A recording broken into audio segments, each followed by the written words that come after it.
Le côté Gainsbourg, il se l'est fabriqué quand Jane est partie, parce que pour lui c'est insupportable. Donc il s'est inventé un personnage complètement qui boit, qui raconte des conneries, qui est provocateur. Mais c'était pas le Gainsbourg. Sur le tard, il ne savait plus trop qui il était, s'il était la face tendre, fragile, douce, ou la face dure, cynique et parfois cruelle, parfois odieuse. Si j'ai quoi? Il aimait beaucoup, voilà. Il se vantait d'avoir tué déjà deux de ses docteurs, qui m'avaient amené d'ailleurs. Et les pauvres, il les faisait boire, il leur montrait, il leur disait, c'est ça la vie, c'est ça la vie. Les pauvres, ils étaient là, non, il ne faut pas boire, il ne faut pas... Il aimait choquer, il voulait qu'on parle de lui. En bien, en mal, il s'en foutait. Il avait bien raison. Il était très fier de séduire des jolies femmes, et quelles femmes. Il était très fier d'écrire des tubes, et il était très fier de venir de temps en temps nous emmerder sur les plateaux. Ça l'amusait beaucoup, quoi. On est allé apporter des fleurs au Georges V devant la porte de sa suite pour qu'elle trouve les fleurs. Et on n'a plus une nouvelle. Ça a fait la une de toute la presse, évidemment, le lundi. Aux États-Unis, ils en ont parlé, parce que même, je crois, le correspondant de CBS à Paris était devant son poste, il a dit, mais c'est pas possible. Il a dit, j'aimerais bien vous offrir des fleurs. Pas du tout, j'ai dit, je voudrais bien l'apaiser.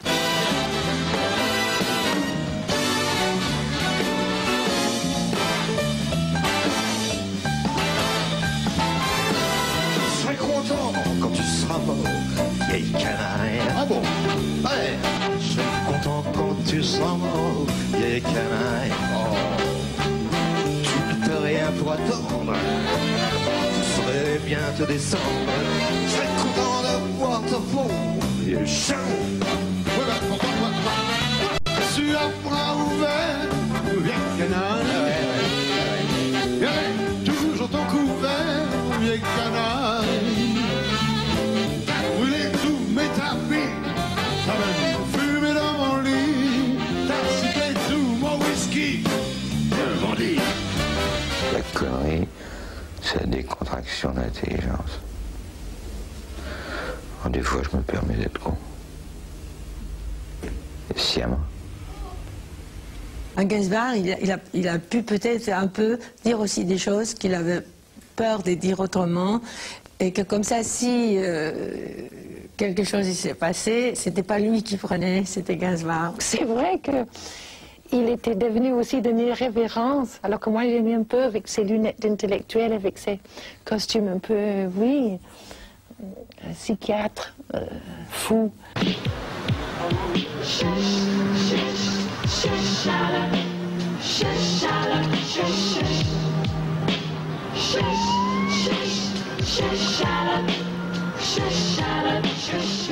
Ah, mais bien, Charlotte. C'est ce que j'ai fait de mieux, Charlotte. Très bien.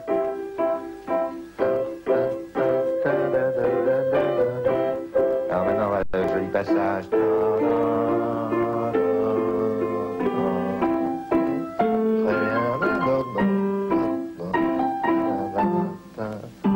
Ça fait bien continuer. Attention à la descente. Doucement. Doucement, du canal.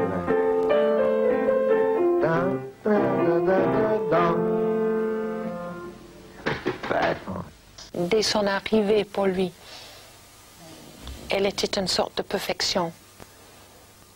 Et qu'il était impressionné aussi, je crois, aussi curieuse que ça peut sembler, par elle et par ce qu'elle pense de lui. Il faisait gaffe. Non, mais si elle était nulle, je ne la prendrais pas. Elle est belle, elle a une super voix, un peu ta voix, mais une fraîcheur sublime. Contrairement à ce que les gens voulaient croire quand il a fait le film sur elle, Charlotte Forever, c'est quelqu'un qui était terriblement pudique. C'est quelqu'un où les enfants n'ont jamais vu, aperçu un morceau de corps qu'il n'a pas voulu. Et Bambou vous dirait pareil pour... Voilà, une personne exquisement, parce que je dis bien exquisement pudique. Le contraire de tout ce qui peut être vulgaire. Moi, je me mettrai jamais à poil devant ma fille. Elle couche dans mon lit, je veux qu'elle ait le haut du pyjama et moi le bas.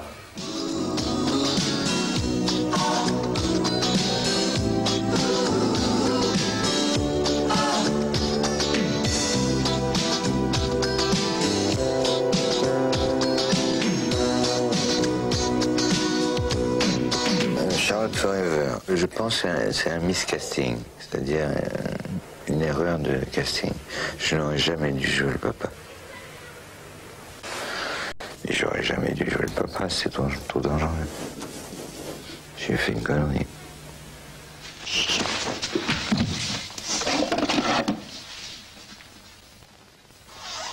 Avec Charlotte, je suis à l'Empire State Building. Au dernier étage, il n'y a pas de garde-fou. Alors je dois me contrôler. Je dis non, je saute. Et je ne le fais pas, bien sûr, mais je me contrôle.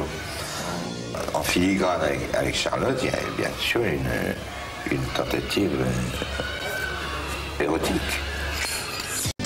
Il a joué sur les mots un zeste de citron parce qu'il adorait de jouer sur les mots.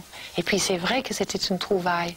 Et c'est vrai qu'il ne pensait pas qu'il était capable d'écrire une mélodie qui était à sa hauteur, à elle, donc il prenait du classique. Il a su faire chanter des femmes qui ne savaient pas chanter. Hein. Bon, c'était pas le métier du tout. Catherine Deneuve, c'est pas son métier, Adjani non plus. Bon, Vanessa, c'est autre chose, elle a commencé à chanter très tôt, mais il savait faire chanter les gens. Et je suppose que pour toutes ces femmes-là, ça a été un véritable bonheur, quoi.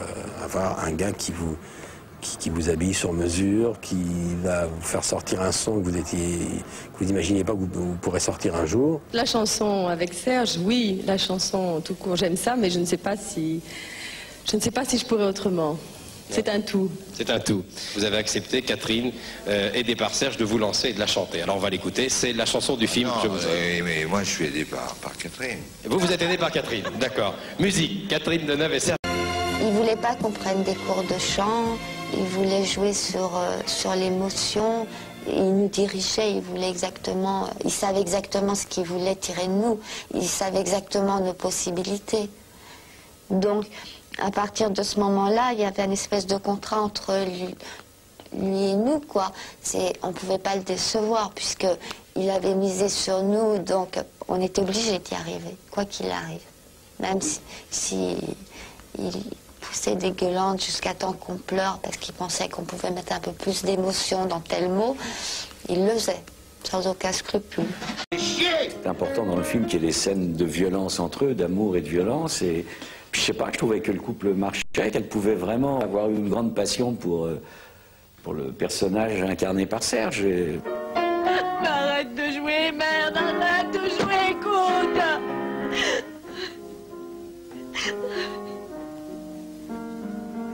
T'es vraiment un pauvre type, tu sais. T'es vraiment un pauvre type.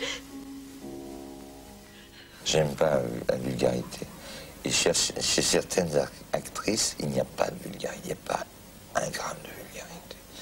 Alors, certains chanteurs et chanteuses, ça sointe, bordel, ça me fait chier. Je vois ça, je vois, parce que je suis metteur en scène. Non, je sais bien que je peux faire du blé si j'écris une chanson pour une telle ou un tel. Hein, je veux citer personne pour ne blesser personne. Non, mais tu ne saurais pas non blesser, plus, tu n'aurais pas l'excitation aussi d'être la première personne de faire chanter un tel. C'est comme une virginité, toutes ces actrices aussi. Exact. You're right, baby.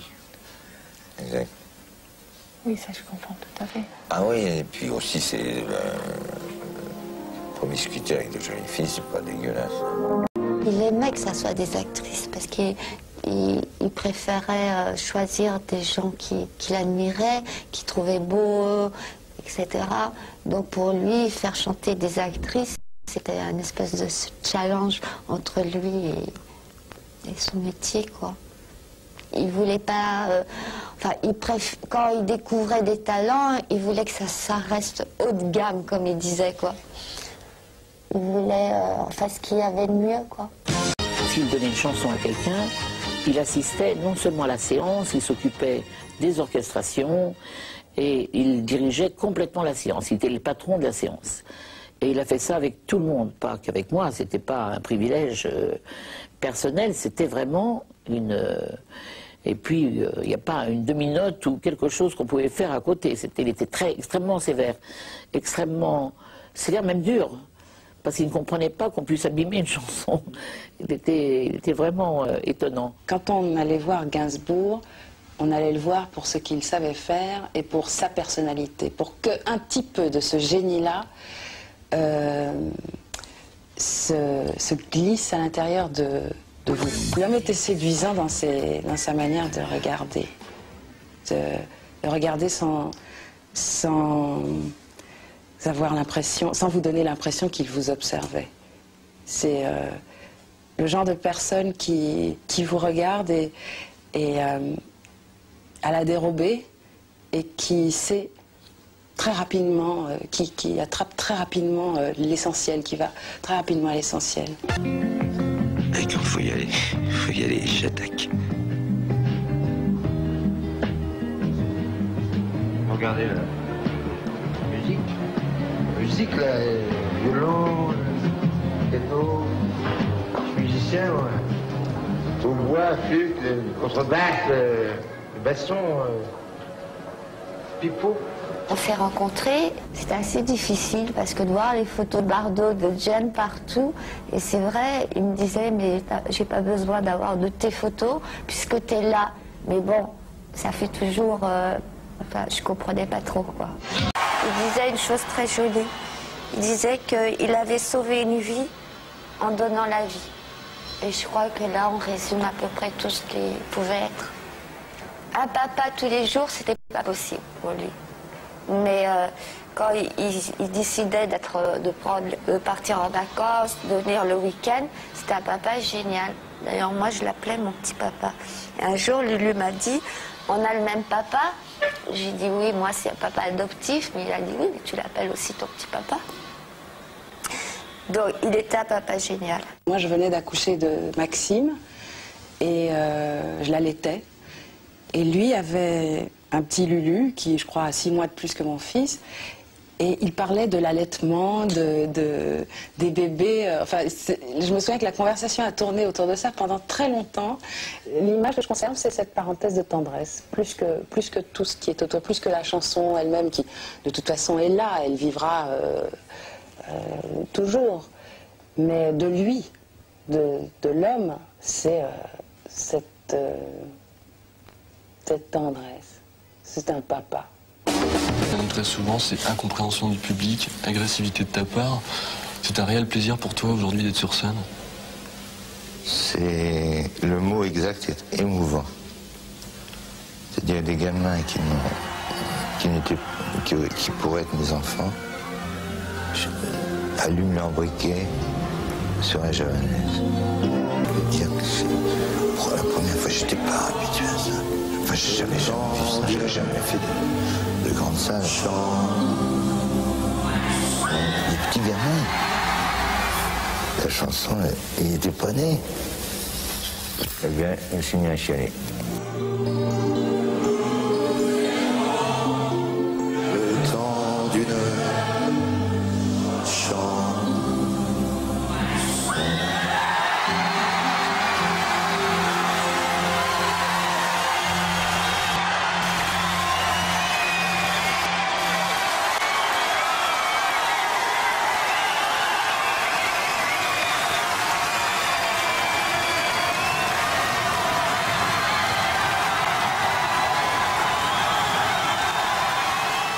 Je crois qu'il s'est refait une jeunesse. Et la jeunesse qu'il n'avait pas pu vivre, la liberté qu'il n'avait pas pu avoir, la reconnaissance qu'il n'avait pas pu avoir, l'amour qu'il n'avait pas pu avoir, la ferveur. Tout ça, il l'a trouvé à la fin de sa vie avec la jeunesse des autres et la sienne propre qu'il avait gardée à l'intérieur de lui intacte.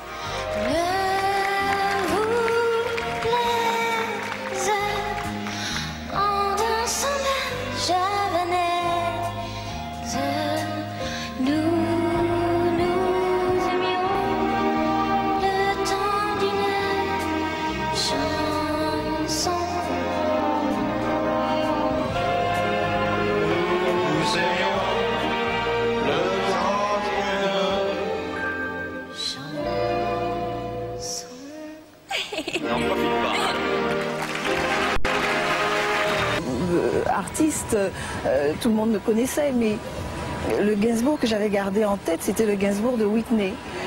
Et de Whitney Houston, et j'avais très peur. J'avais très peur. Donc je suis arrivée ce jour-là comme si j'allais à la guerre. Alors, casquette à la Che Guevara, pantalon, en fait, mais pas du tout sexy pour un sou au premier rendez-vous. Il m'a proposé un titre qui s'appelait Black Lolita Blues. Oui, joli, mais qui ne me convenait pas. Donc je lui ai dit que j'aimais pas ce terme, que je ressemblais pas à une Lolita. Et à un moment, il m'a dit, de toute façon, on s'en fout, on va représenter la France, le reste, on s'en fout. Je lui ai dit non. Je lui ai dit, c'est la première fois qu'une Noire représente la France après 35 ans d'existence de l'Eurovision. Pour moi, c'est très important. White and black, danse balance sur le white and black blues. 4 jours plus tard, il avait trouvé le titre, White and Black Blues. Et il est comme un enfant, il reste après de moi et je lis le texte et il me dit ça te plaît vraiment parce que si je recommence. Et moi je suis tellement surprise de ce texte parce que pour moi c'est la plus belle chanson contre le racisme, mais une chanson tellement subtile, tellement fine, tellement Gainsbourg. J'étais très étonnée et très contente. Et je ne disais rien, j'étais là en train de lire ce texte, je me disais mais j'aurais aimé écrire ce texte moi. Et je lui ai dit mais non ça va. À un moment il y a eu une faute de frappe. Il a fait refaire, il a fait retaper tout de suite, donc on a attendu et tout, comme un fou, comme un enfant. J'ai adoré ça, j'ai adoré ce moment-là.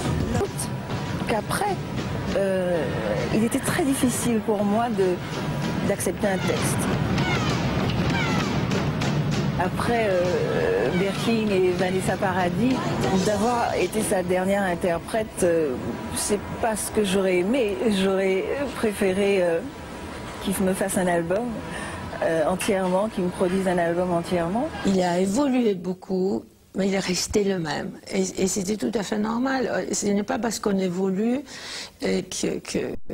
qu'on perd l'âme. Il n'a jamais perdu son âme. Oh, je pense que je vais retourner à Lulu.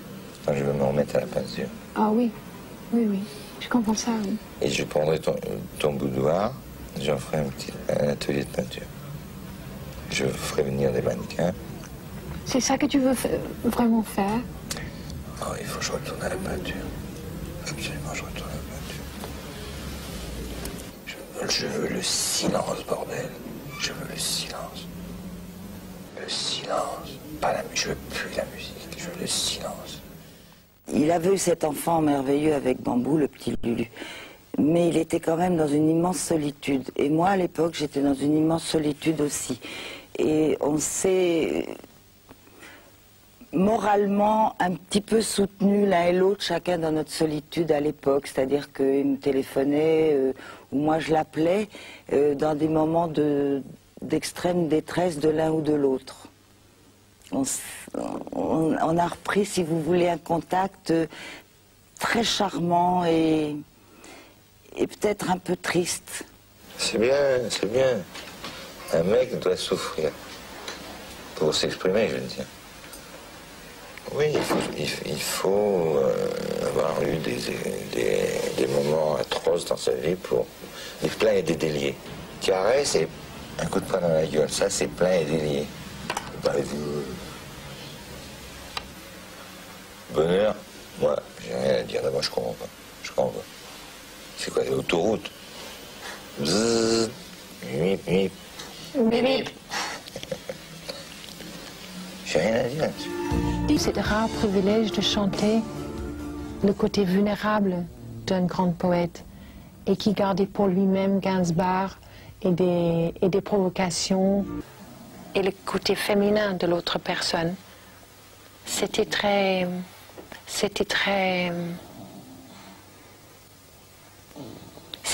pénible. Et des sous chics, c'est des dentelles et des rubans, d'amertume sur un paravent désolant. Et des sous chics, ce serait comme un talon aiguille qui transperce Je pense qu'il avait besoin d'une voix à travers une autre voix. Et j'ai eu la chance qu'il a gardé le mien, parmi d'autres. Je voudrais parler de lui. Je voudrais le remercier pour tout ce qu'il est. Et je ne sais pas comment. Alors c'est peut-être en chantant ces chansons. Alors ce soir, c'est pour toi, Serge. Et pour tous ceux qui t'aiment.